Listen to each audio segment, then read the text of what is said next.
Good morning, good afternoon, good evening. Whatever time it is, I hope you're having a great one. You're here with Email, and we are reading the mandate for leadership, the conservative promise. This is the playbook that the administration, the Republican administration, are using currently.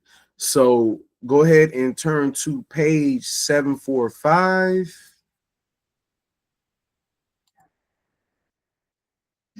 Small Business Administration.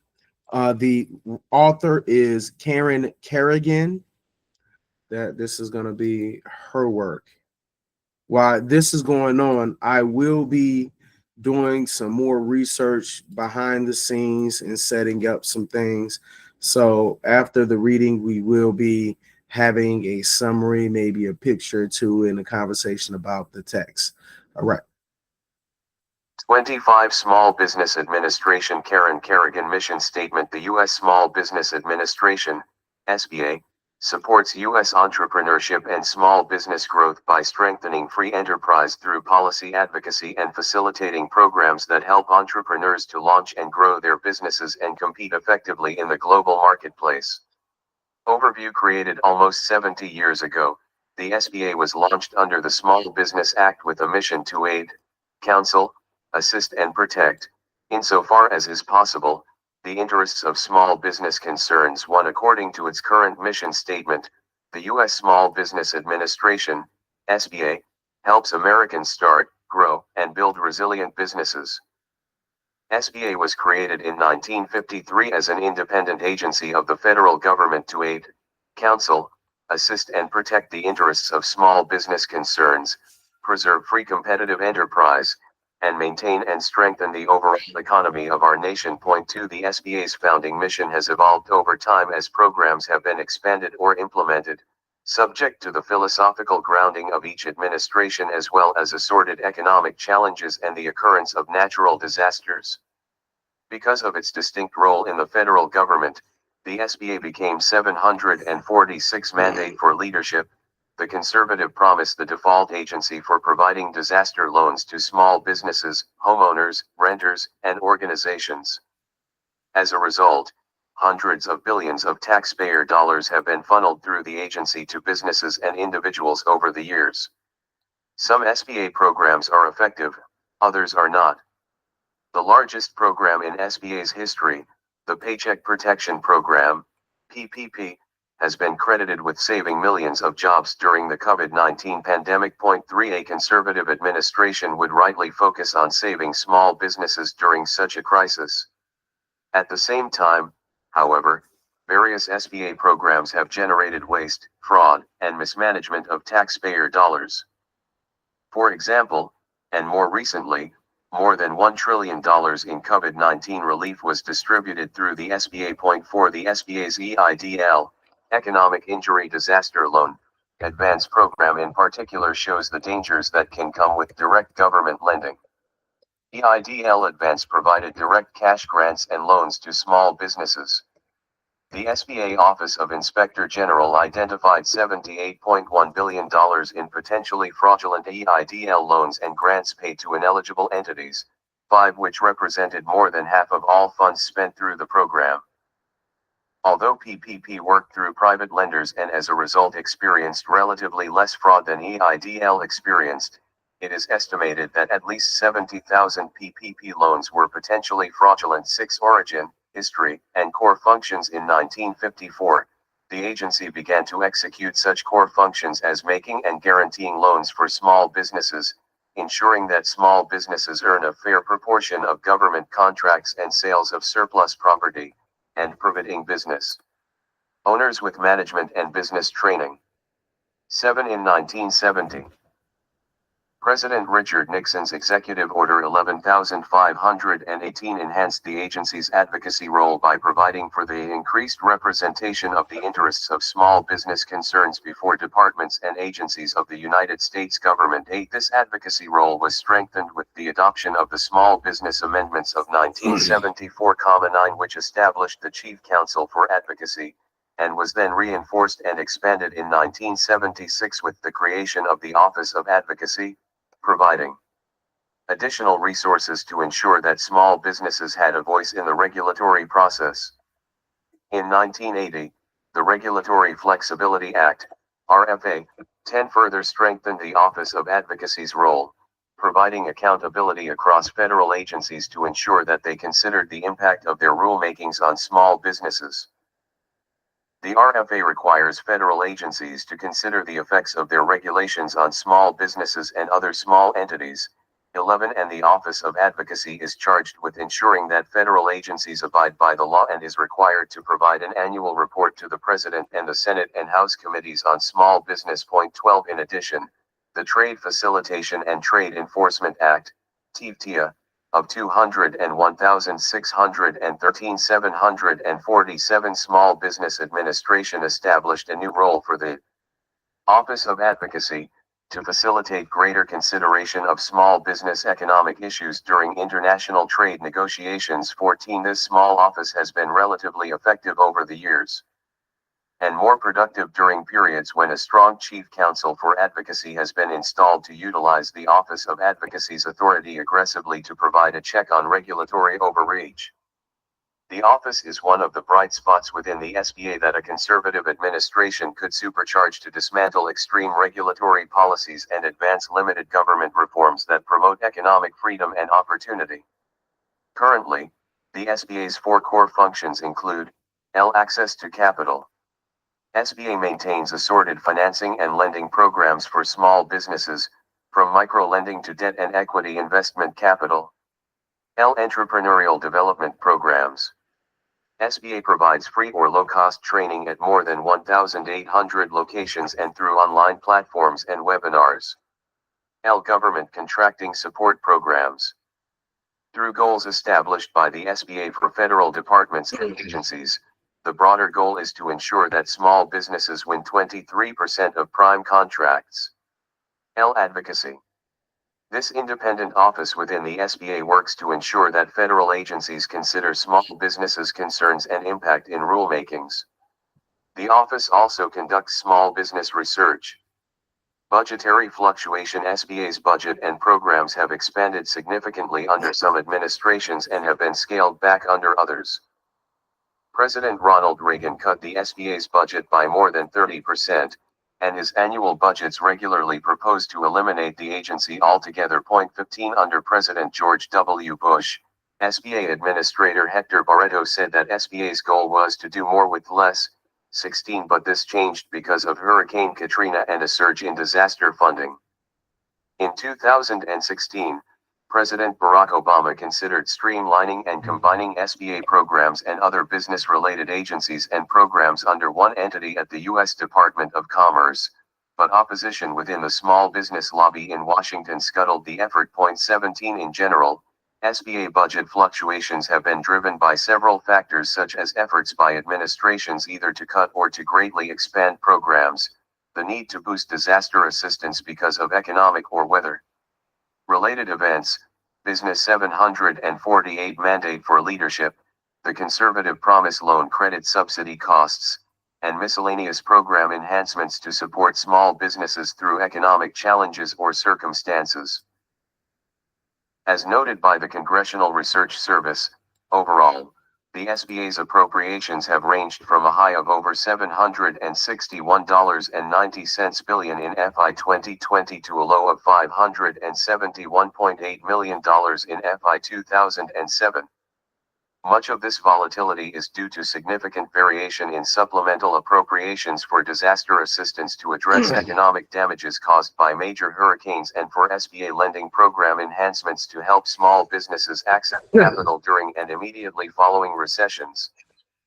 For example, in FY 2020, the SBA received over $760.9 billion in supplemental appropriations to assist small businesses adversely affected by the novel coronavirus, COVID-19, pandemic. 18 The CRS further notes that overall, since FY 2000, appropriations for SBA's other programs, excluding supplemental appropriations, have increased at a pace that exceeds inflation. 19 In terms of current loan volume, the SBA reached nearly $43 billion in funding to small businesses, providing more than 62,000 traditional loans through its 7(a) 504 and microloan lending partners and over 1,200 investments through SBA licensed small business investment companies, SBICs, for fiscal year by 2022.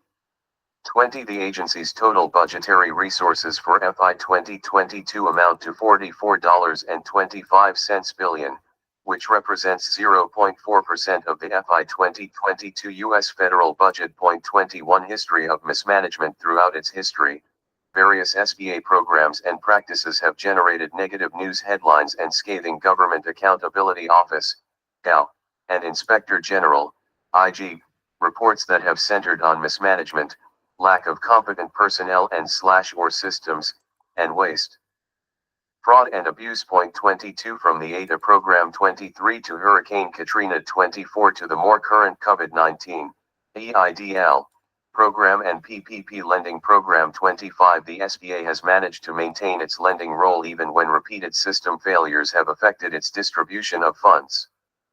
Congress has been somewhat responsive, pressuring the SBA to clean up fraud-related matters within its COVID-19 lending and grant programs. 26 Republicans in the U.S. House of Representatives have gone farther, specifying that the SBA needs to improve transparency and accountability and deal with mission creep, the expansion of unauthorized programs, and structural and reporting deficiencies that have allowed mismanagement and fraud to reoccur, largely through massive supplemental appropriations. 27 The SBA is led by an administrator, currently a member of the President's cabinet, and a deputy administrator.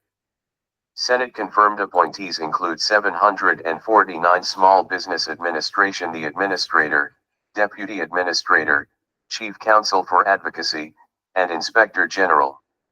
Entrepreneurs and small businesses require limited government policies that do not impede their risk-taking and growth.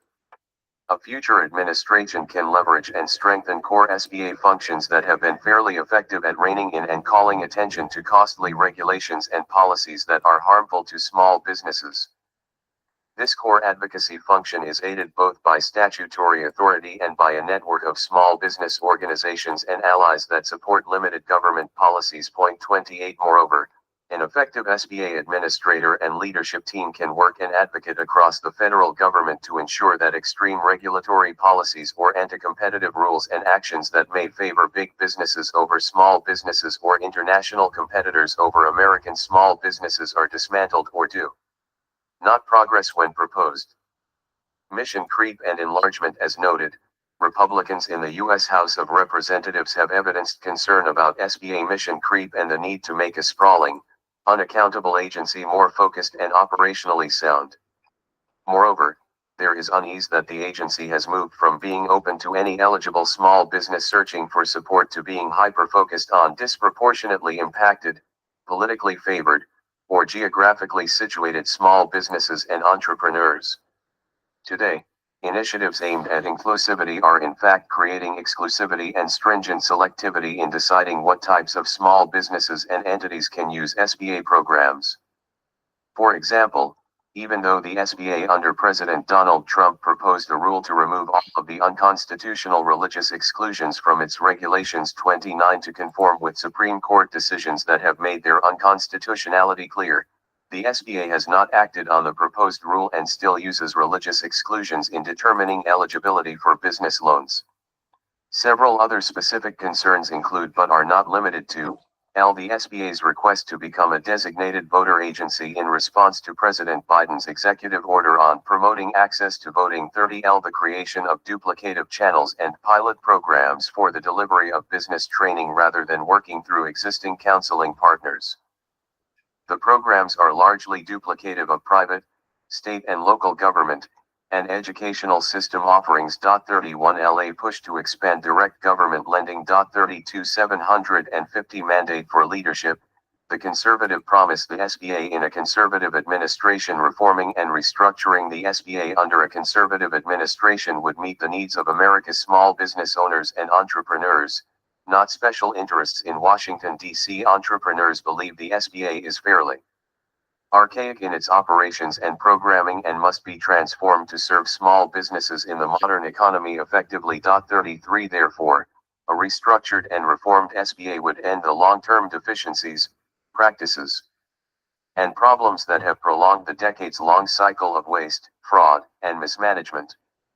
Moreover, the SBA administrator and leadership can provide significant value to all small businesses by strongly advocating for their policy needs and fostering an agency-wide culture that values all small business owners and does not exclude certain groups.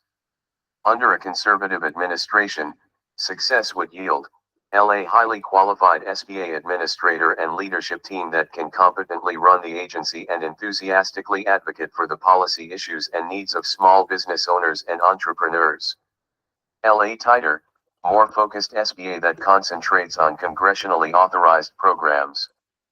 An accountable SBA administrator and staff who report regularly to Congress, respond on a timely basis to requests from individual members of Congress, and satisfactorily implement or respond to IG and GAO recommendations.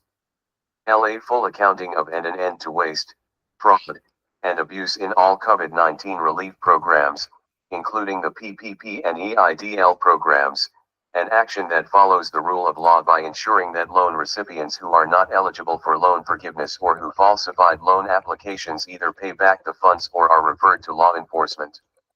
An end to SBA direct lending. An approach to small business lending and capital programs that supports a resilient small business supply chain, for example, by financing technological upgrades and capital expenditures. Outreach to all small businesses and those that are eligible for program support across sectors and geographic areas. Through congressionally authorized programs and collaboration with partners and business associations, the SBA could use the latest technology and platforms to 751 Small Business Administration implement relevant initiatives to reach small businesses. Programs would be non-duplicative and implemented on a first-come, first-served basis. A modern, revamped, and streamlined SBA that better utilizes current technology and platforms for operations, for reporting, and in its programs to reach, service, and engage small businesses. An Office of Advocacy that is strengthened by a renewed mandate and additional resources to protect against overregulation along with a research agenda that includes measuring the total cost that federal regulation imposes on small businesses. Accountability and managerial practice. The SBA lacks accountability and managerial practices to measure the effectiveness, success, and integrity of its various programs. As a future administration evaluates agency structure and the particulars of how the SBA is spending appropriated funds, it should immediately require actions and procedures to compel a culture of accountability and performance. Specifically, require performance metrics and internal procedures to safeguard taxpayer dollars and program integrity. As noted in an October 2022 IG report, failure to adopt procedures that would reliably capture data and information for various programs, coupled with significant challenges and weaknesses regarding IT investments, systems development, and security controls, presents significant risks to program integrity and increased risk of waste, fraud, and abuse. 34 Addressing these shortcomings and risks should be a priority challenge and action item for the next administration. As underscored by the Inspector General in his introduction to the report, pandemic response has, in many instances, magnified the challenging systemic issues in SBA's mission-related work. 35 Review all internal government watchdog recommendations and require that SBA management implement or address outstanding and ongoing OIG and GAO recommendations within a specified time frame, ideally within 90 days of a recommendation, on an ongoing basis. Strengthening the Office of Advocacy. The SBA Office of Advocacy, is an independent office within the SBA. 36 It accounts for about 1/1000th of SBA spending and 0.75% of SBA personnel. Under the Regulatory Flexibility Act, both under its current authority and with suggested 752 mandate for leadership, the conservative promise reforms, the Office of Advocacy could be a powerful weapon against the administrative state's regulatory extremism. Amend the RFA so that all agencies are required to provide a copy of any proposed rule, other than bona fide emergency rules, along with initial regulatory flexibility analysis to the Office of Advocacy at least 60 days before a notice of proposed rulemaking is submitted for publication in the Federal Register.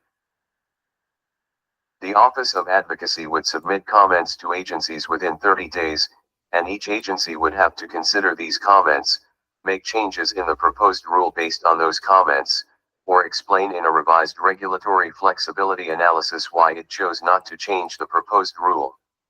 The Office of Advocacy's pre-proposing comments would be published on the agency's and its own websites. RFA economic analysis should be expanded to include indirect costs along with direct costs. In addition, the next administration should require other agencies to seek advocacy's input. Currently, other agencies deny advocacy the ability to enforce their duty to consider the effect of regulations on small entities by construing their regulations as not having significant economic impact, which would otherwise serve as a trigger for advocacy's input. Congress should presumptively exempt small businesses from new agency rules to force agencies to seek advocacy's input and permit new rules to apply to small businesses only with advocacy sign-off under specified criteria. Increase the Office of Advocacy's budget by at least 50%, $4.60 million. This would allow advocacy to hire approximately 25 attorneys, economists, and scientists and enhance its role in the regulatory process. Explicitly direct federal agencies to comply with the RFA. This would be similar to the approach adopted by President Trump in his January and February 2017 executive orders directing agencies to relieve the cost and burden of regulation on business. 37 Advocacy should organize regional roundtables, on-site small business visits, and an online platform to hear directly from small businesses and entities as it did from June 2017 through September 2018.38. This activity produced 26 letters to federal agencies and highlighted specific regulations that need reform and how Congress had addressed the most burdensome rules through the Congressional Review Act. 39,753 Small Business Administration COVID-19 Lending Program Accountability and Cleanup. A major immediate priority for the next administration should be a final accounting and accelerated cleanup of fraudulent COVID-19 loan and grant activity. As noted by the SBA-IG, managing COVID-19 stimulus lending is the greatest overall challenge facing SBA, and it may likely continue to be for many years as the agency grapples with fraud in the programs. 40 The next administration should consider bringing in private sector support and expertise to close out these programs. Forgiveness and fraud must be dealt with as swiftly as possible, and law enforcement officials must pursue fraud vigorously. Entities receiving PPP loans that did not meet eligibility for forgiveness must be required to pay back the money. For example, under the CARES Act 41 PPP loan applicants generally were eligible only if, together with all their affiliates, they had no more than 500 employees. Numerous Planned Parenthood affiliates self-certified eligibility for PPP loans during the initial wave of loans that were governed by the CARES Act's size requirement. Many senators and representatives asserted that these Planned Parenthood organizations were ineligible because considered together with their affiliates they exceeded the maximum eligible size. 42 The Trump administration SBA notified several Planned Parenthood PPP recipients of its preliminary determination of their ineligibility and of SBA's authority to take various actions against applicants that falsely certified their eligibility. 43 To date, despite continued oversight attempts by members of Congress, 44 the SBA has taken no action on the Planned Parenthood loans other than to forgive them, and in 2021, it approved new PPP loans to Planned Parenthood affiliates. 45 cooperate with ongoing congressional oversight efforts and determine whether SBA has authority to reverse the forgiveness decisions. If it does have that authority, the SBA should reverse the forgiveness decisions for the subject loans, reiterate its preliminary determinations of ineligibility, investigate the matter more thoroughly, and take all appropriate action when its investigation concludes. Regardless of whether it reverses its forgiveness, if its investigation uncovers evidence that Planned Parenthood affiliates or any other loan recipients knowingly misrepresented their eligibility in their applications, the SBA should make appropriate referrals to the Department of Justice.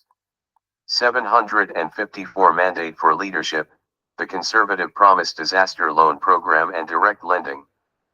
The SBA's disaster loan program provides low-interest loans to personal, business, and nonprofit borrowers following a federally declared disaster. The program suffers from problems of coordination with Federal Emergency Management Administration, FEMA, disaster assistance. For example, disaster relief applicants have an incentive to avoid being approved for SBA disaster loans in order to increase the amount of FEMA assistance for which they are eligible. Moreover, the availability of disaster loans reduces individuals' incentives to purchase disaster-related insurance. More than 90% of SBA disaster loans are loans to individuals such as homeowners, not to small businesses. In view of the challenges the SBA has experienced in its administration of this program, as well as the fraud and abuse in the EIDL COVID-19 related program and the IG's concern that the systemic problems within this lending program undermine the SBA's work, the next administration should work with Congress to assess the extent to which disaster loans should be offered by another agency rather than the SBA and explore private sector channels for administering the loans. Specify clearly that no new direct lending programs will be developed at the SBA. Eligibility of religious entities for SBA loans. Current SBA Regulations 46 and SBA Form 197,147 make certain religious entities ineligible to participate in several SBA loan programs. The Trump administration proposed a rule that would remove the provisions on the ground that they violate the First Amendment. 48 Subsequent Supreme Court decisions have made their unconstitutionality clearer. 49 In an April 3, 2020, letter to Congress pursuant to 28 U.S. Code 530D50, the Trump administration SBA advised that two such provisions violate the Free Exercise Clause of the First Amendment and that it therefore would not enforce them. On January 19, 2021, the Trump administration SBA proposed a rule to remove all of the unconstitutional religious exclusions from its regulations. 51 The SBA has not acted on the proposed rule. A similar religious exclusion once appeared in the regulation governing eligibility for SBA business loan programs 52, but it was removed in a June 2022 final rule that noted tension with the First Amendment and Supreme Court precedent. 53 That final rule announced that the SBA would nonetheless continue to make religious eligibility determinations for business loan applicants to comply with putative Establishment Clause requirements. 54 But Supreme Court precedent and Office of Legal Counsel memoranda refute the notion that large government-backed loan programs raise any Establishment Clause concerns. 55 755 Small Business Administration. The SBA uses the same religious eligibility worksheet, SBA Form 1971, to make eligibility determinations for all affected programs, including the business loan programs. Thus, the SBA continues to act as though the unconstitutional regulation were still in place, and there is no Establishment Clause basis for doing so. The next administration should immediately notify Congress under 28 U.S. Code 530D that it will not enforce these unconstitutional regulations. Take down SBA Form 1971. Finalize the Trump administration's proposed rule or publish its own updated proposed rule to remove the unconstitutional regulations. Small Business Innovation Research and Small Business Technology Transfer Programs.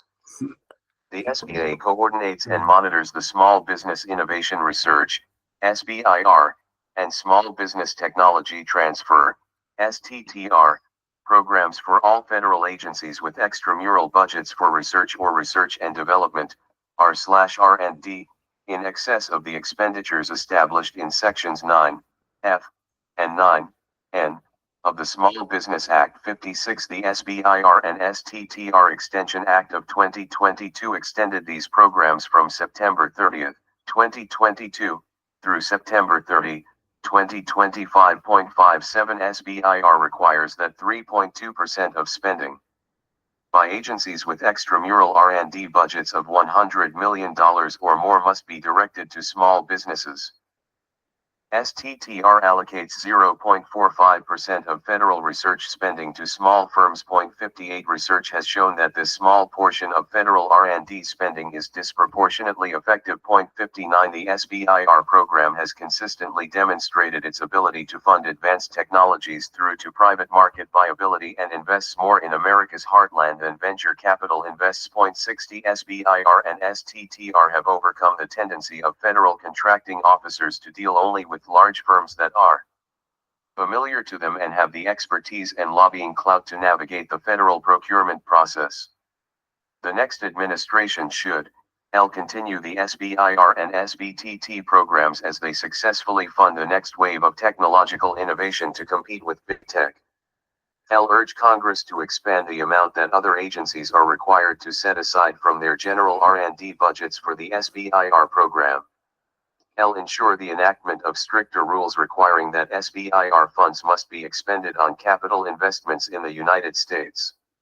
756 Mandate for leadership. The conservative promise domestic manufacturing and small business. Small businesses in the manufacturing sector face shortfalls in access to capital. 61 As manufacturing employment, domestic business investment, and non-information technology output have declined, 62 expectations for market returns and the capital available to small manufacturing enterprises have diminished. This is especially true for capital-intensive sectors like transportation and energy that require large upfront investments and relatively lower margin sectors like plastics, textiles, furniture, and agriculture. Yet these industries and others like them traditionally have been the backbone of American manufacturing employment. They also are sources of self-sufficiency and resilience at a time when global supply chains are increasingly uncertain. The public policy problems that are caused by declining small manufacturing are especially acute when it comes to the production of advanced technologies. Other agencies and programs invest immense taxpayer resources in basic science and research. Over time, that research results in some breakthrough technologies, but when it is time to put these breakthroughs into practice by manufacturing goods and services, much of the necessary productive capacity is offshore. 63 For many technologies, the American economy lacks the capacity to scale up innovations that might not be immediately profitable. Instead, those technologies are put into practice abroad. In this way, foreign companies and foreign productive sites buy and implement taxpayer-funded American technologies. The SBA's existing programs should be reformed to expand the private market for capital in small manufacturer expansion. The next administration should ask Congress to make available a category of Section 7(a) loans with a larger available principal that is used to finance manufacturing facility construction and equipment upgrading. The proposed SBA Reauthorization and Improvement Act of 2019, for example, would have increased the maximum loan principal to $50 million for advanced manufacturing construction and upgrading. 64 The Section 7(a) loan program operates through private lenders and guarantees a portion of private sector loans made to qualifying small businesses. The maximum principal available is $5 million, but small businesses in capital-intensive sectors require significantly larger amounts of capital to finance upfront capital costs. Reform the Small Business Investment Company, SBIC, program to refocus its support on small businesses rather than technology startups only. The SBIC program operates through private venture capital and private equity funds by providing eligible funds with guaranteed debt financing to support investments in small businesses. However, the program's 757 Small Business Administration largely duplicates private sector venture capital to the extent that the sector receiving much of its support is software and information technology, which already receive the lion's share of venture capital investment. 65 In addition, Congress should reform the SBIC program to make its financing more favorable to capital-intense investments and small manufacturers. The Health, Economic Assistance, Liability Protection, and Schools, (EALS) Act, introduced in 2020, 66 and American Innovation and Manufacturing Act, introduced in 2021,67 would allow SBIC to offer longer-term financing to manufacturers and make the program more fiscally sustainable. Small business size standard modernization. Many small business programs both inside and outside the SBA use the SBA's definition of small business. Under the Small Business Act, the SBA is tasked with defining what counts as a small business and ensuring that the definition varies from industry to reflect differences in regular size by industry. However, the SBA's small business size standards reflect a one-size-fits-all approach under which all businesses within its size standard are considered small businesses for all eligible purposes, from government contracting preferences to eligibility for SBA loans through private banks. At the same time, the SBA is an outlier among competing economies in not considering medium-sized enterprises along with small businesses, often referred to collectively as small and medium-sized enterprises, SMEs. Medium-sized and regional businesses are increasingly critical to maintaining competition. The next administration should encourage Congress to create a medium-sized business classification with its eligibility for programs confined to access to capital programs from projects for which credit elsewhere does not exist. SBA policy priorities for 2025 and beyond legislation. The new administration can support SBA reform legislation proposed in Congress that aligns with key measures outlined in this chapter. It also can support legislative initiatives that would help SBA to focus on its core statutory activities such as capital access, federal contracting opportunities, and regulatory advocacy. For example, the Improve the SBA Act 68 would strengthen accountability, transparency, and oversight of the SBA and aligns with many of the reforms outlined in this chapter. 758 Mandate for Leadership. The Conservative Promise the Small Business Regulatory Flexibility Improvements Act 69 would require federal agencies to perform more thorough RFA economic analysis and provide a rationale for proposed regulations. It also would waive fines for certain first-time paperwork violations. The Small Business Regulatory Enforcement Fairness Act 70, SBREFA, panel process allows small businesses to provide input on agency rulemakings, gives participating small businesses greater procedural rights, and allows for judicial review of agency violations of the SBREFA panel process. SBREFA panel requirements should be extended to all federal agencies. The Fair and Open Competition Act 71 would disallow the use of project labor agreements, PLAS, in federal contracting as required in President Biden's Executive Order 14063,72, which puts small businesses at a competitive disadvantage and works against the SBA's government-wide contracting goal for small businesses. The Jobs Act 4.073 would advance regulatory improvements and modernization of various Securities and Exchange Commission, SEC, rules to enhance capital formation and access. Organizational issues and budget administrator and key staff. The position of administrator should not be considered a symbolic or messaging-related position as some past administrations have viewed it. Rather, the administrator should have the requisite experience, skills, and knowledge to ensure that the SBA fulfills its statutory authorities. Because much of the SBA's statutory authority relates to financing and regulatory policy, and in order to make the SBA a more effective agency within the administration, the administrator and his or her key staff should have experience in small business finance and investment and/or administrative law.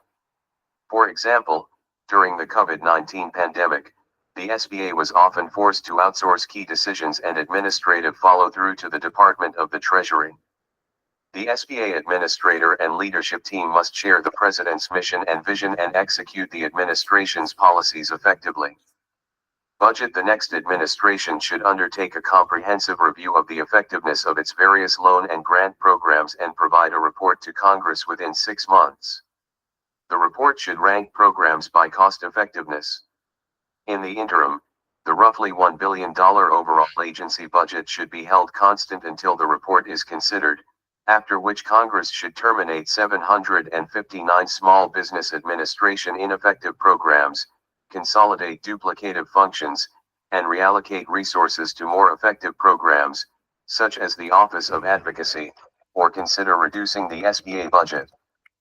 Personnel challenges. The SBA continues to expand programs and initiatives without first documenting the effectiveness of existing programs or whether they involve areas in which the agency lacks staff expertise. For example, the SBA wants to expand the number of licensed small business lending companies, SBLCs, implement a new mission-based SBLC, and remove a requirement for loan authorization within the 7(a) and 504 loan programs and rely solely on a lender's documents. Various IG reports have noted that the lack of skilled employees within the SBA has fueled fraud and mismanagement in COVID-19 lending programs, and congressional leaders have expressed alarm about these changes that haphazardly overextend the SBA's responsibilities at a time when they are devastated by fraud and underperforming on their core mission of serving the nation's 33 million small businesses. 74. A conservative administration should rein in these idealistic and impractical efforts, get current programs under control and properly staffed with people who can manage and perform competently, and outsource efforts where private sector expertise is appropriate and more efficient. Authors note, the preparation of this chapter was a collective enterprise of individuals involved in the 2025 presidential transition project. All contributors to this chapter are listed at the front of this volume, but David Burton and Caleb Ware deserve special mention. The author alone assumes responsibility for the content of this chapter, and no views expressed herein should be attributed to any other individual.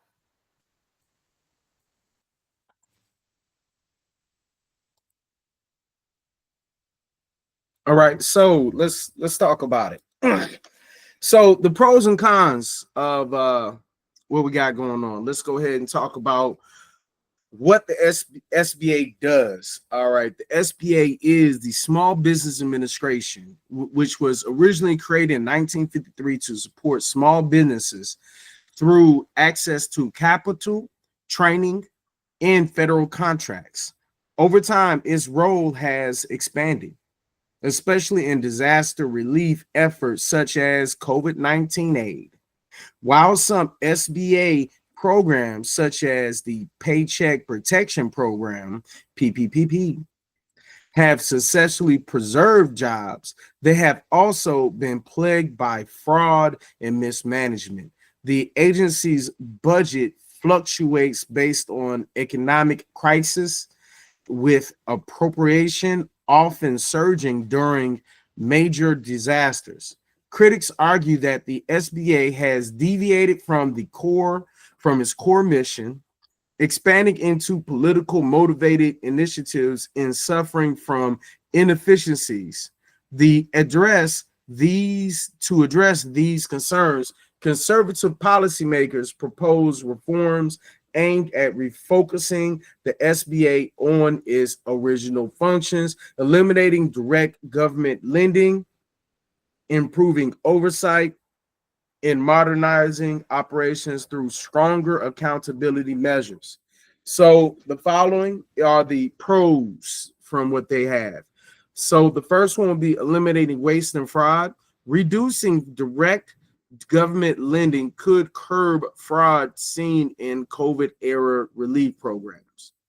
Number two, could potentially strengthen oversight, mandating compliance with audits and improving internal safeguards may ensure responsible use of taxpayer funds. All depends on who's monitoring. Refocuses SBA on core functions, streamlining programs and eliminating unnecessary initiatives ensures resources directly benefit small businesses. Next, enhances transparency. Increased data security measures performance matrix promote clearer reporting on SBA impact. The last pro, supports regulatory reform. Strengthening the Office of Advocacy may help small businesses push back against excessive federal regulations. Now, when we talk about the cons, the first one being limits access to capital. Eliminating direct lending could make it harder for small businesses to secure funding, especially those without strong banking relationships. The next one will be potential job losses. Reducing the size of the SBA programs may impact small business reliant on government support. The next one, political influence concerns. Reform efforts could be viewed as limiting access to SBA resources for certain demographic or industry groups. The next one would be bureaucratic challenges. Restructuring the agency to focus solely on its original functions could require extensive administrative adjustments. The last one will be slow response to crisis. Reducing SBA's role in disaster relief may hinder rapid aid during future economic downturns or emergencies. So let's go ahead and so this is our night, the SBA night for democracy against the mandate. So we kind of went over pros and cons and everything. So let's think about this and talk about it and put our brainstorm caps on. When you are when you are eliminating the direct lending ability to the regular civilian to be able to get funds, you're kind of undermining those businesses and you're cutting a lifeline off of them. And it may be good or bad. A lot of people didn't agree with the big bailout that happened in 2007, 2008, but we still bailed out big business. And so with that being said, it to me it sounds like they can pick and choose more and have more strict like factors into even getting money. Now, when it comes to the people who were fraudulent with the PPP loans and the COVID relief, you know what you did. At the same time, there was a bunch of people who actually survived because of those relief funds, and because of that, it's kind of like, do you punish the 50 out of the, if you punish the 75 because 25 why did it?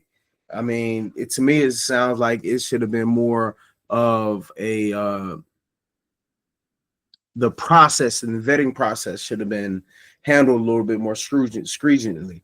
So with that being said, let's go ahead and figure out what we need to do to help out small businesses. And what we can do is by joining the calls, the 50501 Georgia or wherever you are. It is nationwide. When it comes down to the Southern Crescent crest, you go ahead and you can join them. Course Resistance Lab, the Center doing great things. AOC and Bernie Sanders, I can't wait to see you when you get to the East Coast and you get back to the East Coast. I know y'all are doing your thing in Utah, and then after that, back to California and back and forth. So to me, that brings hope, and it lets me know that there's others who feel the way I feel, and that lets me feel that I can keep fighting, because a lot of times you don't think that, maybe I'm the one tripping. Why is no one tripping? But then after that, you sit back and think, well, in a room full of lights, you're the darkness's enemy. But that's neither here nor there. So go ahead, like, comment, share, subscribe. Please leave some feedback, and let's go ahead and get this debate started. And this is Food for Democracy, for democracy. Looking forward to getting back to you. We got one more piece of this chapter, this section remaining. And again, this is For Democracy.